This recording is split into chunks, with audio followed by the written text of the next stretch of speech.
There are a lot of great comedies on TV today. There certainly are. And we're going to talk about a few of them. Absolutely. David, you like to start off? What am I going to talk about? The Big Bang Theory. Thank you, my favorite show of all time. I'm going to talk about Modern Family. And I'm going to talk about Parks and Rec, or as it's officially called, Parks and Recreation. We've been shooting Just Seen It for a little over a year, and every Sunday when we shoot the show, at some point during the day, I manage to work into the conversation Big Bang Theory. So Big Bang Theory is a traditional sitcom. It's multi-camera, it has a laugh track, and it's filmed in front of a live audience versus Parks and Rec or Modern Family that are both single camera without a laugh track. Why do you love The Big Bang Theory? It's my favorite show on television for a number of reasons, but I think the main one is that they are funny for the same reason that The Golden Girls is funny.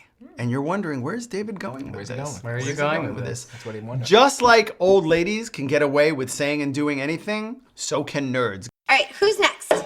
I'd like to try a slippery nipple.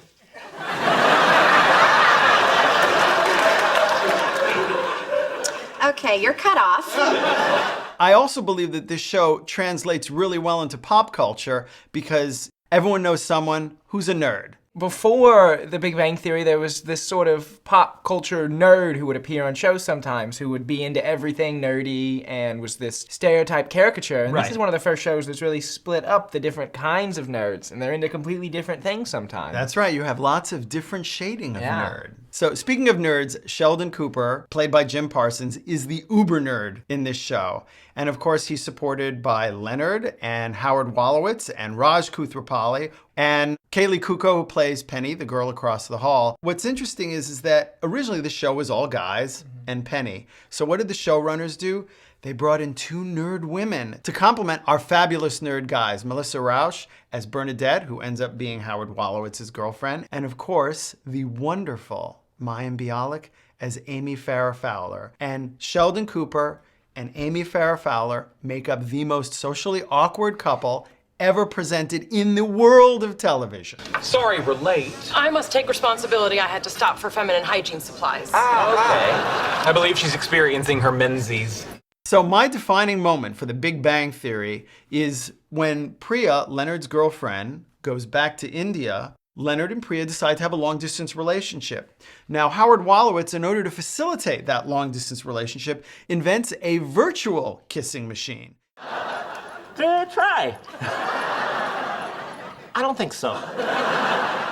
I'll try it. Like this? Oh, really French it. I'm impressed. This is very lifelike. Well, you just bit my tongue. Well, I nibbled. I was being playful. So why don't you tell us about my other favorite comedy on TV, Modern Family? I'd love to. It follows one big extended family that's broken up into three smaller families. So we have Phil and Claire Dunphy. They have 3 children, Haley, Alex, and Luke. We have Jay and Gloria Pritchett. Jay is the patriarch of the family, and they have a son named Manny. And then we also have Cameron and Mitchell, and they have an adopted Vietnamese baby named Lily. With this huge cast of characters, you'd think, oh, maybe some get lost in the shuffle or something doesn't happen every episode with them, but that's totally not the case, and that's why the 2 showrunners, Stephen Levitan and Christopher Lloyd, do such a great job. It's that every single character brings something to each episode. One thing that I really like about Modern Family is how often the conflicts are between the characters in the show instead of the characters as a group against some outside person that comes in. It's always about like inherent conflicts between these different characters' personalities and how they work it out or learn to work it out through the episode. Right. And that's real family. The single best part of the show, in my opinion, is its ability to plant something and pay it off, much in the way that my favorite comedy of all time did, which was Arrested Development. They'll set something up in the beginning of an episode, and then instead of having it come back 3 episodes later like Arrested Development would, they'll bring it up 4 more times in that episode. Oh, forget it. I can't do this. The point is you're scared. I think you've learned your lesson. Wow! Ow! You hit my bone! It was an accident! Thought you were my friend! I am your friend! Dad, you have got to talk to Mom. She is, like, completely freaking out and embarrassing me. Well, honey, your mom isn't always as cool about things as I... What is with this thing? Ow! So my defining moment, of course, has Manny in it. Of course. He and Jay are in the neighborhood selling wrapping paper. Meanwhile, Gloria and Cam are out looking for Jay's dog that Gloria happened to lose. They find a young girl who has the dog, and after getting into an argument, the girl screams. Oh, really? The little girl thinks because she can scream, she can get away with everything? I can scream too. Ah! Ah! Ah! And Jay says, "What the hell was that?" And Manny, without looking up, without any hesitation at all, says, "Coyotes must have got a cat." And that definitely is what Cam sounds like. Parks and Rec is a great show, built around Amy Poehler playing Leslie Knope, the head of this small government office. Councilman Pilner, could I have a moment? Make it quick. In his seminal 2009 documentary, filmmaker Ken Burns describes the national park system as America's best idea. Way quicker. But it also works great as an ensemble show. The characters that populate the world that she's in are so absurdist and so unique in such different ways that it's just hilarious. Do you need to go to the dentist, Ron? I don't like dentists. Just a second. Hey! Oh, no. No. No. Oh, no, no, no, no, no, no, no, no, no, no, no, no, no, no, no. Oh, my God! I'm sorry, everybody. What were we talking about? Recycling?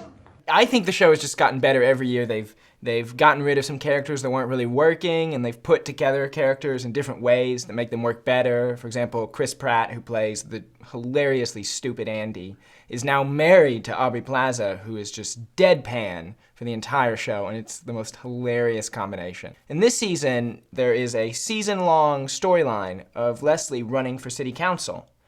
And it's absolutely the most ridiculous, preposterous, horrible campaign. I think the defining moment on the show for me is one of these campaign stops where Leslie tries to get her team to organize this event in an ice skating rink, but unfortunately no one covers the ice. Run!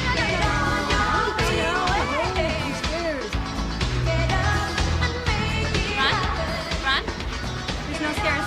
How do I get to the stage? Well, I think it's time to take our tickets and wrap up this comedy show. Let's do it. Big Bang Theory is the only TV show that I don't TiVo. When it comes on Thursday nights, I sit down, I watch, and I laugh. You should do the same. See it. Ever since this show aired on television, it's captured my attention in ways that only one other comedy ever has. I don't think I could imagine what TV would be like without this show, so I'm going to give it a resounding see it.